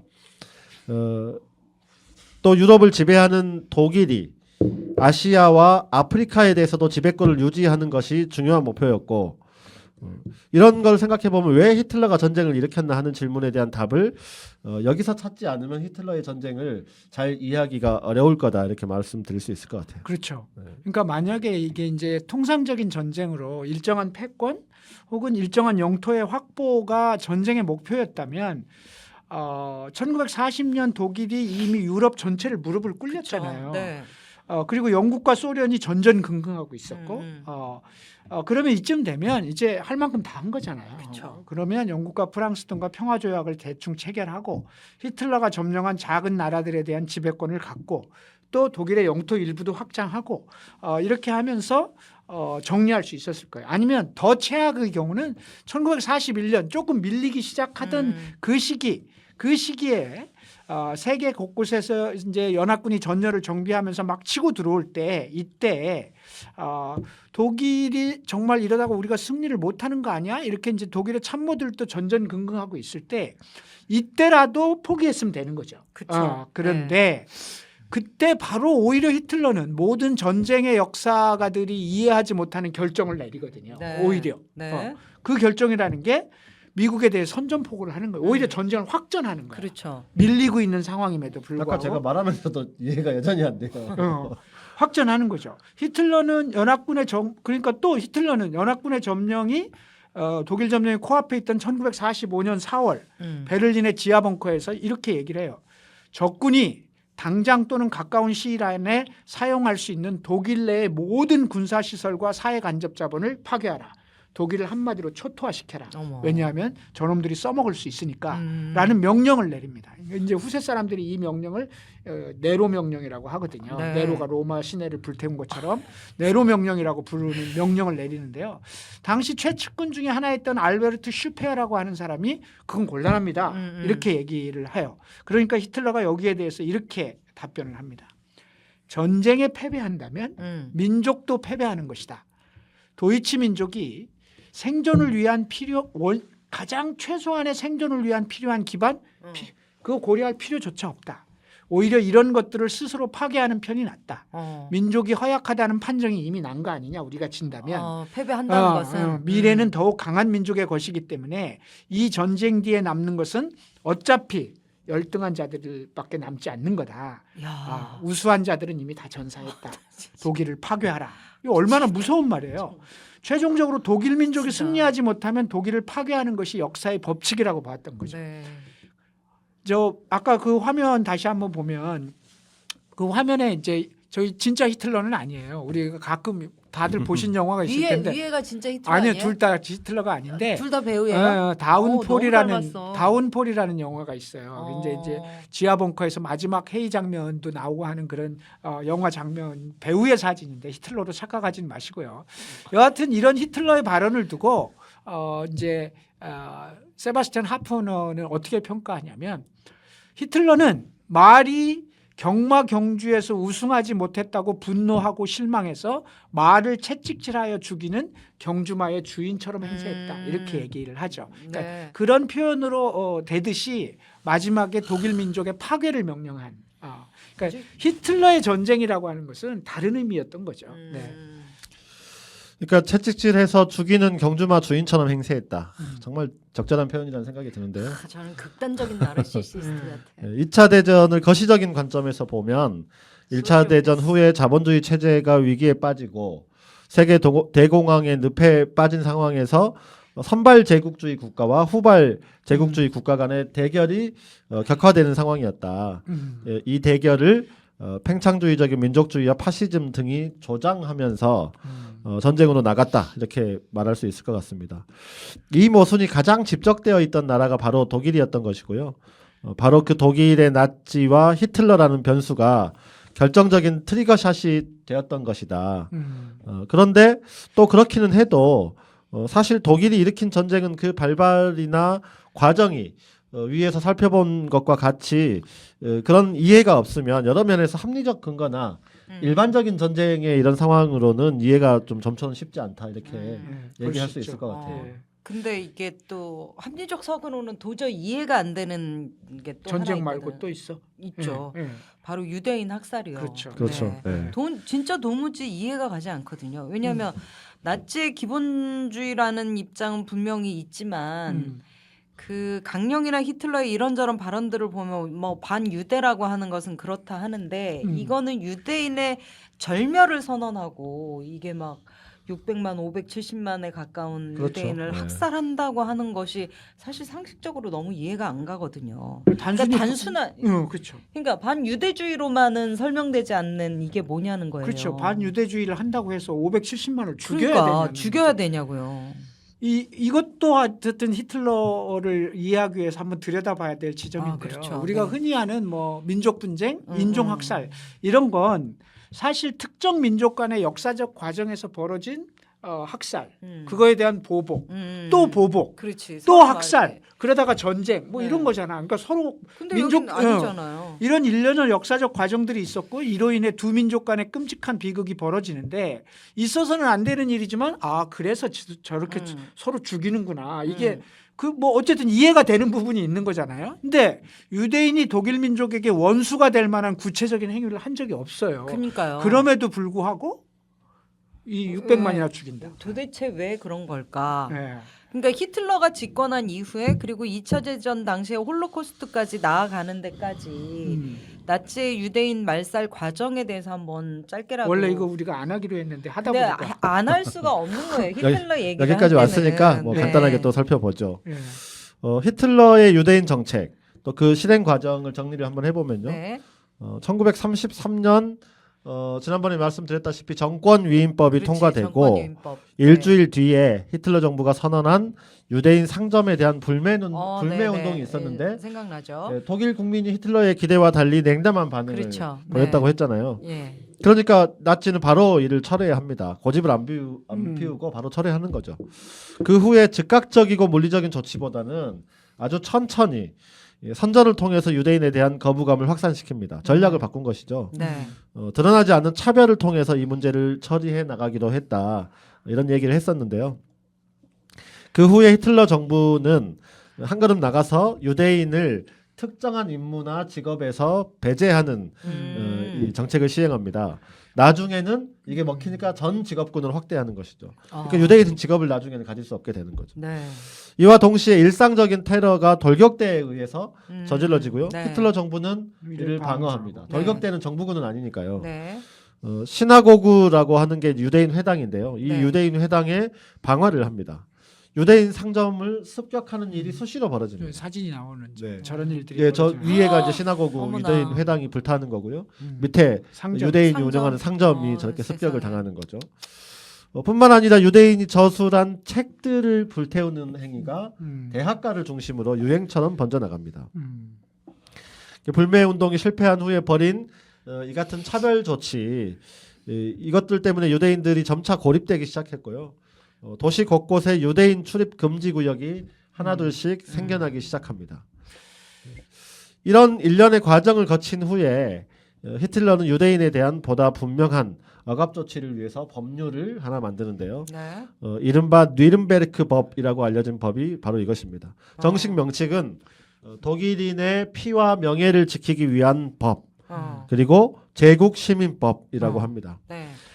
35년 9월에 뉘른베르크 전당대회에서 채택한 법률이었기 때문에 이제 우리가 뉘른베르크 법률이라고도 하는데요. 이 법률에 의하면 유대인과 독일인 사이의 결혼이 일단 금지됩니다. 유대인은 독일인과 성관계를 가질 수 없습니다. 예. 독일 국민에게는 혈통 조사를 해서 시민증을 발급합니다. 예, 이게 무슨 진돗개도 아니고요. 혈통 조사는 그 대상을 증조 부모까지로 하고요. 이거 조사가 가능했나 한나? 조사를 하면은 유대인 피가 얼마나 섞였냐 이게 나온다는 겁니다. 이거. 이 정도에 따라서 독일 시민권을 부여하기로 결정을 해요. 세상에. 뉘른베르크 법률이 이런 법률이었다는 거죠. 그러니까 이제 어이가 화면에 나오는데요. 저렇게 이제 4대조까지 피 검사를 해서 독일인, 혼혈인, 유대인 등으로 구분하는 방식으로 아주 구체적인 세상 인종별로. 네, 그러니까 이제 이 시민을 뭐 이렇게 이제 인종에 따라 계급적으로 구분을 한 거죠. 이게 말이 됩니까? 이런 말이 나오는 게 너무나 당연해요. 이 법으로 인해서 유대인들은 공식적으로 차별이 정당화되었고요. 유대인 관련 단체나 기업들은 뭐 더 이상 운영을 할 수 없게 되는 거죠. 문을 닫아야 되는 거죠. 당연히 유대인들은 해외로 이주하게 됩니다. 그것도 전 재산을 놓고 몸만 떠날 수밖에 없는데 왜냐하면 해외 이주 시에 재산의 90%를 특별세, 세금으로 내야 했기 때문이죠. 이 과정에서 유대인 단체나 독일 당국이 해외 이주를 통해서 한쪽은 추방하고 한쪽은 서로 살기 위해서 협력하는 상황도 벌어지는데 네. 예, 이런 것이 나비 효과가 돼서 오늘날의 팔레스타인 문제의 또 하나의 배경이 되기도 했다. 아유, 그러니까요. 세상에 이게 역사가 다 이렇게 이유가 배경이 되고 그렇게 연결이 되는 거예요. 그러니까 이렇게 이제 탄압을 이렇게 받았어. 음. 그것도 뭐 그렇다 쳐. 근데 그렇다 하더라도 여전히 570만을 학살까지 할 이유가 있냐는 거죠. 그쵸. 응? 그쵸. 자기네 독일 내에서 하는 유대인을 하는 건 좋은데 점령지의 유대인들을 싸그리 모아가지고 수용소에 해서 아예 학살을 해버리는. 그러니까 악으로 규정한 거 아니겠어요? 그러니까 그런 거죠. 없애야 된다고 사실 생각하는. 뉘른베르크법 이후 유대인에 대한 억압과 통제가 진행되긴 했지만 한마디로 살려면 못 살 것도 없었죠. 네. 반유대주의로 유럽 곳곳에서 어려운 삶을 살아왔던 유대인 입장에서 보면 못 살 것도 없었어요. 지난 수백 년 수천 년을 그렇게 살았기 때문에 네. 유대인 입장에서 보면 그리고 틈만 나면 유대인 문제를 들고 나오는 정치권으로 인해서 시달림을 받았던 일도 한두 번이 아니었고 그래서 이런 차별과 억압의 구조가 수백 년이었기 때문에 네. 뭐 못 살 것도 없었어. 따지고 보면 히틀러 정부도 폭력적이긴 했지만 그렇다고 뭐 잡아서 죽인다거나 학살하거나까지는 가지 않았으니까요. 일반 독일 국민들 입장에서 보면 뭐 그런가 보다 하는 거지 여기 뭐 정부의 정책에 대해서 딱 반발하지는 않았던 거죠. 일부 국민들 중에서는 저 사람들도 사람인데 뭐 엊그저께까지 이웃으로 살던 사람인데 이렇게 너무 차별하는 건 정당하지 않다 이렇게 생각한 사람도 있었겠지만 네. 이걸 소리 높여 주장할 이유도 별로 없었던 거죠. 히틀러가 워낙 훌륭한 사람이었기 때문에. 독일 사회 전체적인 분위기는 유대인에 대한 차별은 그냥 나의 일이 아닌 정도였고 일상이었던 거죠. 히틀러가 가져온 그 모든 긍정적인 일, 완전 고용, 경제 회복, 군대 재무장, 외교 정책 이런 것들 또 민족적 자부심을 생각하면 유대인에 대한 차별이 무슨 독일 사회에서 엄청나게 무슨 이슈가 될 그런 문제가 아니었던 거죠. 근데 이런 상황을 변화시키는 사건이 하나 벌어지긴 해요. 네. 그래서 이제 유대인에 대해서 이제 그야말로 그동안의 일종의 탄압이었다면 죽이기 시작하는 사건인데요. 바로 크리스탈 라우트, 영어로 번역하면 나이트 오브 크리스탈, 수정의 밤 사건이라고 하는 게 생겨나게 되는데요. 네. 뭐 자세히 얘기하려면 좀 복잡합니다만 크리스탈 라우트, 수정의 밤 사건 간단히 얘기를 하면요. 1938년 11월 7일 날 17살의 독일인이자 유대인으로 나치의 유대인 탄압 때문에 독일을 떠나서 프랑스에 살던 청년이 하나 있었어요. 네. 헤르셸 그린슈판이라는 사람인데요. 이 청년이 프랑스로 넘어와서 살다가 주 프랑스 독일 대사관에 와 있던 3등 서기관인 독일인 에른스트 폼 라트를 사살해 버립니다. 청년이. 그러니까 이제 유대인 탄압에 대한 분풀이였던 거죠. 네. 근데 이 사건이 발생하자 선전선동의 귀재였던 괴벨스는 봐라. 저렇게 유대인이 나쁜 놈이다. 우리의 이 선량한 외교관을 외국에서 사살한 놈이다. 저런 놈들이 유대인이다. 이 유대인들에 대해서 복수해야 된다. 이렇게 이제 선동을 시작하는 거죠. 그렇게 되자 이제 이 선동에 해서 독일 내에 있는 독일인들이 들고 일어나서 독일 내의 유대인들을 닥치는 대로 죽이기 시작합니다. 테러와 유대인 상정과 해당에 대한 공격이 벌어지고 이 사건으로 대략 2,000명의 유대인이 살해됩니다. 그리고 260여 개의 해당과 유대인의 무덤들이 파괴되고 어머나. 유대인 상점 7천여 개가 공격을 받게 됩니다. 아유. 그리고 다음 날 나치 친위 대장 히물러는 3만 명에 달하는 유대인 남성들을 강제 수용소에 수용을 어머. 해버리기 시작하는 거죠. 어머나. 그러니까 그동안에 일정한 탄압이 있었지만 이렇게 물리적이고 완벽한 폭력적 탄압과 학살이 벌어진 것은 크리스탈 라우트 이후가 되는 거죠. 이걸 크리스탈 라우트 수정의 밤이라고 부르는 것은 이렇게 유대인 상점이나 이런 데 해서 이제 유리창 다 깨니까 이제 깨진 유리창이 번쩍번쩍하니까 그래서 크리스탈이라고 유리창 파편들이 반짝거리던 못 살아, 것에 진짜. 연유해서 붙인 이름이다라서 너무 하는데 어쨌든 비극인데. 이 사건을 이후에 유대인 탄압 기조가 이제 전면적으로 변하기 네. 시작하는 거죠. 네. 네, 이제 독일 국민들에게 유대인에 대한 증오심을 불러일으키는데 성공했다. 이제 뭐 이렇게 본 거죠, 히틀러 정부는. 그렇죠. 네. 이제 그 이후로 통제 억압, 차별 정도의 수준에서 이제는 차원을 달리한 어떤 폭력적이고 물리적인 탄압을 전면화합니다. 모든 유대인 기업은 폐업을 하거나 독일인에게 헐값으로 넘겨야 했고요. 독일 유대인 개인들은 사유재산을 사실상 몰수당합니다. 또 처음에는 정치범만 수용했던 강제 수용소에 이제 그냥 보통의 유대인들을 수용하는 시설로 변모를 시켜버렸고요. 강제 수용소에 수감되지는 않았다 하더라도 유대인들은 격리되면서 그 격리된 공간이 개토화되기 시작합니다. 대체적으로 이제 2차 대전 이전의 유대인에 대한 독일 내 탄압은 이렇게 진행되었다 이렇게 말할 수 있을 것 같고요. 그렇군요. 탄압은 있었지만 학살이라든가 이런 잔혹행위는 아직까지는 없었다고. 네, 볼수 잠깐 있겠네요. 수정의 밤 때 있었지만 네. 이제 전면적으로 학살한다 이런 건 그러면 없었죠. 이렇게 대규모의 학살이 시작된 것은 언제부터인가요? 그러니까 이제 이런 유대인 탄압은 1939년 9월 폴란드 침공으로 시작된 2차 대전 이후 이때 이후에 이제 인종 자체를 절멸시키자라는 방침 속에서 이제 대학살이 시작되는데요. 네. 점령지의 유대인들은 이제 주요 인사들이나 반항하는 사람들은 즉시 처형하는 대학살이 시작됐고 학살을 면한 유대인은 강제 수용소에 가두기 시작합니다. 네. 전쟁 초기에는 이들을 이제 강제 노동에 투입하고 전시물자 생산에 공장에 투입하고 이러면서 이제 전쟁에 이용하기도 했는데 이게 너무 늘어나니까 유럽 전체의 유대인들을 수용해야 되니까 감당할 수 없는 거예요. 수용 시설 자체가. 그러면서 나치는 유대인에 대한 최종적인 방침을 이걸 어떻게 하지? 더 이상 수용할 공간도 없어. 이걸 어째? 라고 해서 1942년 1월 20일 베를린 근교에 반제라고 하는 곳이 있는데요. 지명입니다. 반제에서 반제가.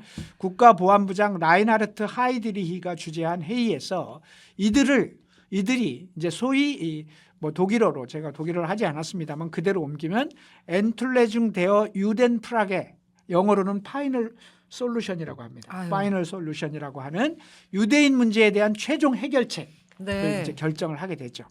명칭은 굉장히 그럴듯한데 실상은 유대인에 대한 대학살을 결정한 회의였습니다.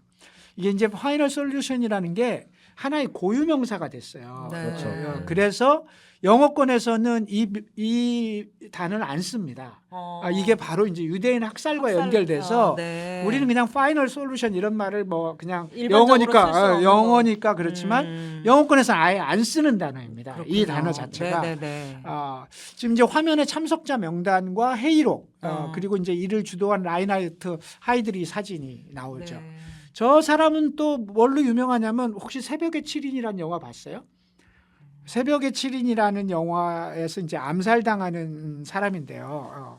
어쨌든 뭐 나중에 한번 기회가 있으면 보시고 하여튼 저 친구는 이제 결국 나쁜 짓 많이 했네요. 체코슬라비아키아의 특공대에 의해서 사살되는 네. 게 되는데 체코에 뭐 그 얘기는 뭐 이제 생략하고 그렇게 이 결정 이후에 모든 유대인을 각 점령지에 설치된 강제 수용소로 이송하고 총살, 가스실, 생체 실험 등을 통해 대학살이 시작됩니다. 그래서 이제 유대인 대학살로 최종적으로 570만 명이 목숨을 잃게 된 거죠. 네. 네, 그렇군요. 여전히 이해는 안 돼요. 그러니까 그렇죠. 예를 들어서 100번을 양보해서 유대인에 대한 차별과 혐오나 억압과 통제, 뭐 인종에 대한 그런 조치가 있을 수는 있다고 쳐도 유대 민족을 멸절시키려고 그러면서 570만이라는 인구가 상상이 되세요? 570만을 학살한 만행이라고 하는 것을 어떻게 이해할 수가 그 있을까요? 이해를 좀 이해를 좀 아니, 이건 도와주시죠. 진짜 사실 이 정도 전무후무한 일들은요. 이 정도 일들은 우리가 이성적으로 이해를 하고 싶지가 않은 그렇죠. 거예요. 아니 그러니까 예. 이해를 못하지. 이해를 하고 싶지도 않고 이해를 못하는 건데요. 그래도 우리가 이제 알아야 되는 거니까 설명을 좀 정말. 드려보자면 시온 의정서라는 게 있습니다. 시온 의정서. 음. 이게 문서인데요. 의정서니까 이 문서는 1차 시오니스트 총회에서 채택된 문서라고 합니다. 1897년 8월에 스위스 바젤에서 탄생했다고 알려져 있는데요. 이 회의에서 유대인들은 팔레스타인의 시온 언덕에 더 이상 떠돌이로 살지 말고 유대 민족 국가를 건국하자라고 결의를 했다고 알려져 있어요. 이 회의에서 14명의 장로의 이름으로 시온 의정서라는 것이 나오는데 유대인이 가져야 할 원칙, 실천, 또 유대인의 세계 지배를 위해 취해야 할 행동 강령 24개 조항으로 이런 것들 정리했다고 합니다. 그래요. 이제 이런 문서의 내용이 알려지는 거예요. 네. 그 내용이 뭐냐면요. 이렇습니다. 놀라지 마세요. 1. 유대인은 경제적으로 세계를 장악할 것이다. 2. 우리는 세계 혼란을 조장하고 연극, 영화 등의 대중매체와 스포츠, 연예, 오락을 통해 대중의 의식을 지배한다. 어머. 3. 약점 있는 사람을 대통령으로 세워서 꼭두가시로 조종한다. 네, 웃음이 나오죠? 우리는 수단과 방법을 가리지 말고 각국의 권력자들을 절멸시킨다. 5. 언론을 조작해 세계대전을 일으킨다. 어머나. 마지막입니다. 6. 유대인이 지배하는 세계 정부를 수립하고 기독교를 금지하고 유대교만 허용하고 공산주의 체제를 구축한다. 네. 근데 이제 24개의 강령을 우리 이제 몇 개만 이게 쫙, 추린 거죠? 네. 이런 행동 강령을 제시하면서 이렇게 해야 되는 이유 또 실천 방안이 제시돼요. 네. 프랑스 혁명을 배후에서 조정하고 일으킨 것도 우리다. 진짜? 네. 마르크스주의를 통해서 세계 혁명을 시작한 것도 바로 우리다. 마르크스도 유대인이다. 네. 뭐 마르크스도 유대인이다. 그리고 앞으로 세계 대전을 일으키고 또 세계 공황을 일으켜서 세계를 혼란에 빠뜨리고 이를 통해 유대인이 지배하는 세계 국가로 나가자. 네, 이런 겁니다. 이런 아니, 의정서를 이게 채택했어요. 이런 문서가 있어요. 이거 진짜요? 이거 말도 안 되는 문서입니까? 이게 저기 뭐야 요즘에 나오는 황당무계한 가짜 뉴스랑 약간 비슷한 것 네. 같은데요. 아니 이 정도의 시온 의정서가 진짜면 유럽인들이 유대인을 미워하고 반유대주의를 갖는 게 약간 이해는 좀 그렇죠. 네. 문제는 이게 100% 가짜 문서라는 겁니다. 가짜인 그러니까, 거죠? 완전 그렇죠? 가짜인데요. 아유, 말도 안 돼요. 이 문서는 1900년대 초에 러시아에서 포그롬, 그러니까 유대인들을 강제로 추방하고 학살을 부렸던 사건이 이제 포그롬이라고 하는 건데요. 네. 이걸 할 때 이를 합리화하기 위해서 러시아에서 처음으로 작성돼서 유포된 가짜 뉴스, 가짜 문서입니다. 근데 이후에 유럽 전체로 퍼지게 된 거죠. 네. 맞아, 유대인들은 나쁜 놈들이야 하면서 이제 반유대주의의 설득력 있는 근거로 어느 순간 작동하기 시작한 거예요. 아이고, 네. 그래서 이제 반유대주의를 통해서 이익을 누리려는 정치권은 필요하면 이걸 계속 써먹게 되고 아이고, 가짜네. 그러면서 이제 반유대주의가 유럽을 더욱더 가뜩이나 유대인들이 미웠잖아요. 뭐 이게 네. 돈도 많이 버는 놈들 뭐 어쩌고 이러면서 미워하던 차에 이제 이런 의정서까지 만든 거죠. 시온 의정서가 독일로 넘어온 게 대략 패전 후인 1920년대 경이었던 것으로 추측이 되는데요. 네. 그러니까 워낙 유명한 문서이긴 했지만 이미 이때부터도 대부분의 식자들은 이 문서는 가짜다, 날조된 거다라고는 알고 있었어요. 근데 나치는 이 문서를 인쇄해서 대규모로 배포합니다. 아이고. 그러면서 자신들의 반유죄주의에 정당성을 부여하기 시작하는 거죠. 역시 오늘날 나쁜 유튜브에 놈들이야. 가짜뉴스 유포하듯이 비슷한 거예요. 아이고, 네. 나이 투쟁에서 히틀러는 시온 의정서 얘기를 하게 되는데요. 나는 이 시온 의정서가 위조된 문서라는 중상을 받고 있지만 그 문서의 위조 여부와는 관계없이 그 내용은 분명히 사실이다. 이 문서는 뭐 날조된 건지는 모르겠는데 거기서 말하는 건 사실이다. 미친놈이야. 위조지만 사실이다. 미친놈이야. 지금 잘 생각해 보세요. 이렇게 이런 것이 있을 때 그런 논리하고 비슷해요. 오죽하면 그랬겠냐. 계엄한 건 맞는데 오죽하면 그랬겠냐. 부정선거가 무시로 일어나는데 그러니까 맞아요. 그러니까 계엄한 거지. 그러니까 계속 그렇게 되는 거죠. 그래서 그러니까 확인하려고 한 시온 거지. 의정서가 위조된 거라고 하는 설도 있는데 그건 나 따지고 싶지 않다. 내용은 진짜다. 이렇게 얘기하는 거죠. 문서는 날 쏘냈을지 나의 모르지만. 투쟁에서 이제 그렇게 기술을 해요. 그래서 그는 나의 투쟁에서 유대인은 독일이 겪어온 시련의 원흉이며 평화 시에도 독일을 무너뜨리려고 암약하고 마르크스주의와 민주주의는 유대인이 독일을 정복해내기 위해서 만들어낸 것이라고 주장하면서 역사 자체가 생존 공간과 세계 지배를 놓고 다투는 민족들 간의 전쟁과 경쟁이기 때문에 아리안족 중심의 세계 지배를 하려면 세계를 지배하겠다는 저 유대인 놈들을 반드시 절멸시켜야 우리 민족이 생존한다. 이런 논리로 이제 전개를 시작하는 거죠. 이걸 철석같이 믿고 있는 거죠. 아, 진짜 좀 이상하긴 해요. 민족 간의 경쟁이 곧 역사다. 이게 이제 히틀러 생각인데 그렇게 생각할 수도 있지만. 있다고 치더라도 그러니까 유대인도 경쟁하는 여러 민족 중에 하나인데 유독 왜 이렇게 유대인에 대해서만 절멸을 시켜야 되는 건지 그렇죠. 그게 네. 그 이유가 지금 명확하지 않잖아요. 그러니까 히틀러는 모든 민족 중에 유대인은 독특하게 접근을 하는 거예요. 히틀러는 왜 그래? 세계는 민족 간의 경쟁 외에 또 다른 싸움이 있다. 음. 이렇게 얘기해요. 그것은 백인, 흑인, 황인종 싸움에 벌어지는 싸움이 아니라 백인종 백인종 내에서 벌어지는 싸움, 곧 아리안과 유대인의 싸움이다. 참 이상하다. 히틀러는 저들이 구조가 모든 독특해. 민족을 절멸시키고 세계 국가를 만들려고 하기 때문에 그래서 아리안족의 적이기도 하지만 모든 민족의 적이다.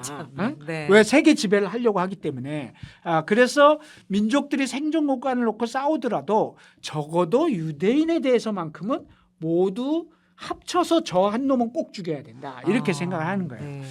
그리고 그것을 하는데 가장 앞장서야 되는 민족은 누구냐? 세계에서 가장 우수한 민족인 아리안 민족일 아리안족이다. 수밖에 없다.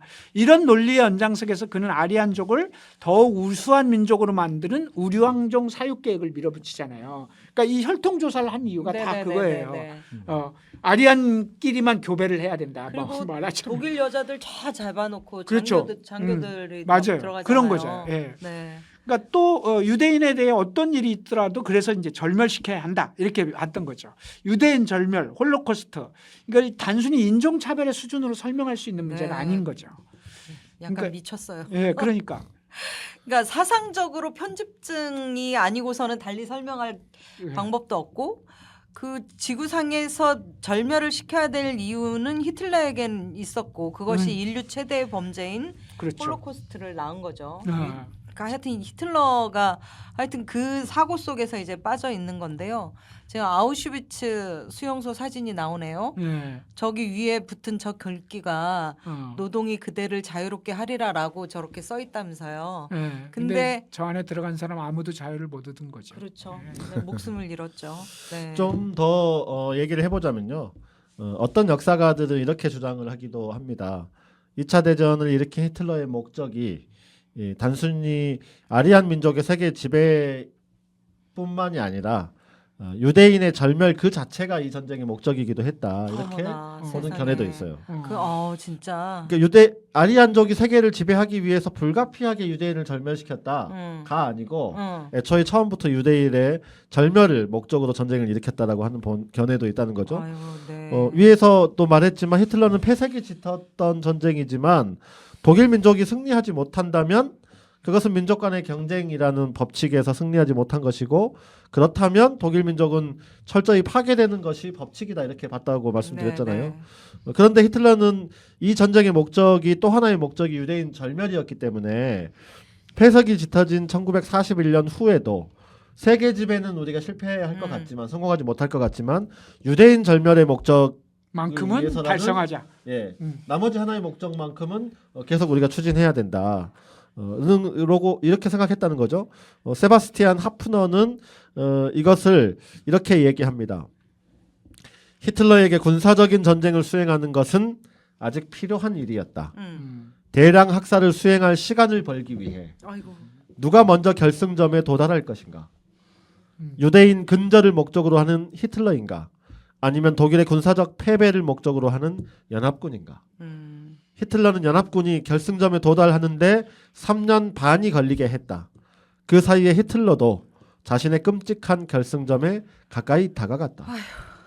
유대인 학살 절멸이라고 하는 결승점에 히틀러가 시간을 벌어서 네. 갔다는 말이죠. 너무 그러니까 끔찍한 이제 일. 아까 질문하신 왜 이렇게까지 했을까라고 네. 하는 게 말도 안 되지만 이해는 되는 측면이 이제 이 설명을 들으면 이래서 이랬구나 이 자식이 이런 느낌은 들 수는 있는 거죠. 그 속내를 이제 이렇게 뭐 세바스찬 하프너 같은 경우에는 이렇게까지 이제 설명을 하게 네. 되는 거죠. 예. 전쟁 자체의 목적이 유대인 멸절일 일 있었다. 수도 있었다. 어, 그게 이제 추측이 아니라 히틀러의 깊은 사상과 생각을 깊이 들여다보고서 해낸 추론이니까 네. 약간 믿기지는 않는데요. 하여튼 뭐 그럴 수도 있겠다는 생각이 뭐 들죠. 근데 이제 이쯤 되면 도대체 히틀러는 진짜 미친 놈일까? 어떤 놈일까? 진짜로 이게 다시 없는 정말 희대의 악인이잖아요. 뭐 악인이라고 표현하기도 참 그런데 정말로 한번 따져보고 싶은 생각이 들기도 해요. 나치와 히틀러를 얘기하지만 실제로는 나치의 히틀러인지 히틀러의 나치인지 그 둘은 한 몸인지 어쨌든 그런 생각이 좀 듭니다. 그러니까 이제 우리가 나치와 히틀러를 다루면서 히틀러라는 인물에 대해 이런저런 이야기를 나누었지만 실제 히틀러라는 사람에 대한 실존에 대해 본격적으로 이야기를 나눈 적이 없잖아요. 근데 그렇죠. 오늘 전쟁과 유대인 학살을 하면서 히틀러에 대해서 이제 좀 들여다보긴 했는데 히틀러 그 자체에 대해 한번 들여다볼 필요는 있을 것 같다. 네. 방송에 대한 총 정리를 하려고 이제 좀 한번 해봅시다라고 하다가 막 얘기가 지금 계속 꼬리에 꼬리를 물고 다른 데로 오긴 했습니다만 네. 그래도 이야기가 나왔으니 총 정리하고 분석하고 평가하기 전에 그 이야기에 앞서서 히틀러라는 인물 자체에 대한 이야기를 좀 하고 갔으면 싶은데 벌써 시간이 좀 돼서 우리가 좀 얘기하기는 했죠. 네. 그 촌놈 얘기부터는 했는데 네, 네. 네. 그의 정신 세계를 좀 얘기를 해보는 건 필요할 네. 것 같아요. 네, 어쨌든 그 오늘도 시간이 좀 금세 갔는데요. 네, 나치와 히틀러가 다음 시간인 9부에서 마무리가 되는 거죠. 다음 시간은 그 동안의 방송을 총 정리하면서 오늘의 세계 그리고 오늘 대한민국에서 벌어지는 이야기를 함께 나누는 시간을 가져봐야 될 것 같고요. 우리의 미래와 대안을 찾아보는 시간도 정말 꼭 필요할 것 같습니다. 자, 그러면 오늘 두 분도 오늘 또 수고하셨고요. 네, 다음 방송에서도 또 만나겠습니다. 자, 같이 인사드리죠. 안녕히 계세요. 안녕히 계십시오. 안녕히 계십시오.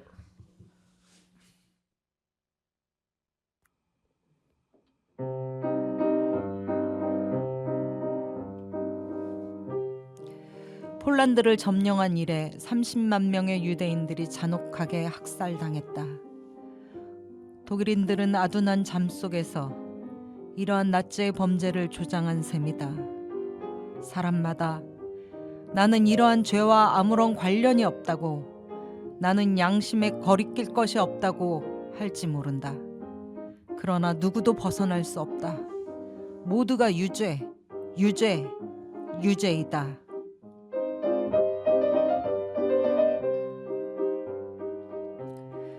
아무도 미워하지 않는 자의 죽음이라는 책을 기억하실 겁니다.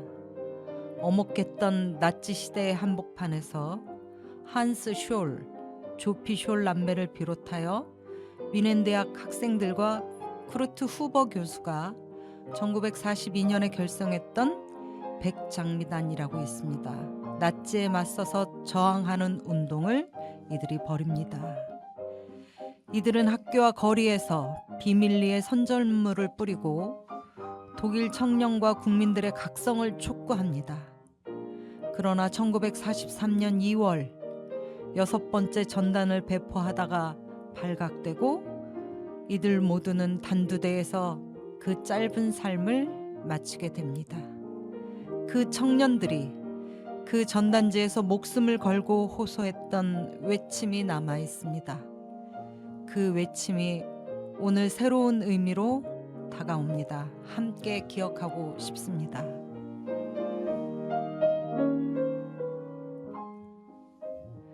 인간성을 짓밟는 파시즘에 저항해야 한다. 너무 늦기 전에 이 민족의 마지막 남은 청년들마저도 비인간적인 한 인간의 망상으로 인해 피를 흘리며 죽어가기 전에 우리 모두 저항의 기치를 세워야 한다.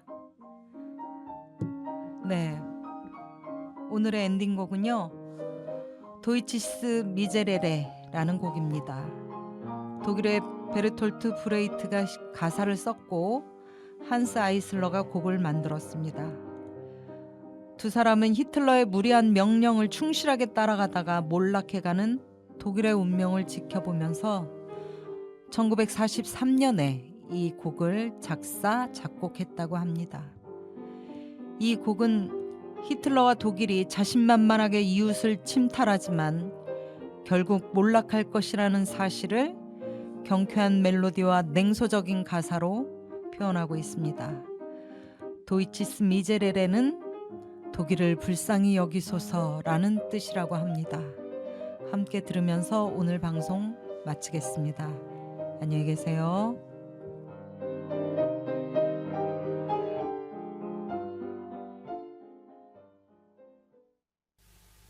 Es ging mir gut in Hollywood, aber es wurmte mich, dass diese armen Deutschen solche Scheißkerle sind. Wenn ich zurückkomme, wollte ich sagen, hier, ihr Scheißkerle, ich hab was für euch komponiert.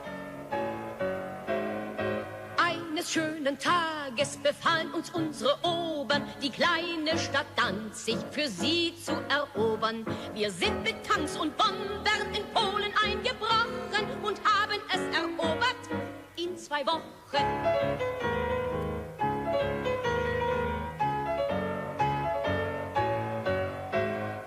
Eines schönen Tages befahlen uns unsere Obern, das schönere Frankreich für sie zu erobern. Wir sind mit Tanks und Bombern in Frankreich eingebrochen und haben es erobert in 4 Wochen.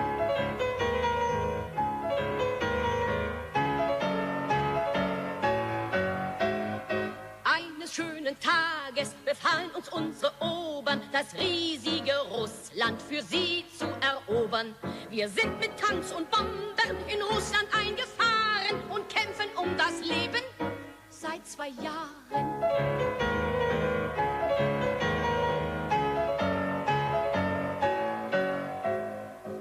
Eines schönen Tages befinden uns noch unsere Obern, den Boden der Tiefsee und den Mond zu erobern. Und es ist schon schwer hier in diesem Russland und der Feind ist stark und der Heimweg unbekannt.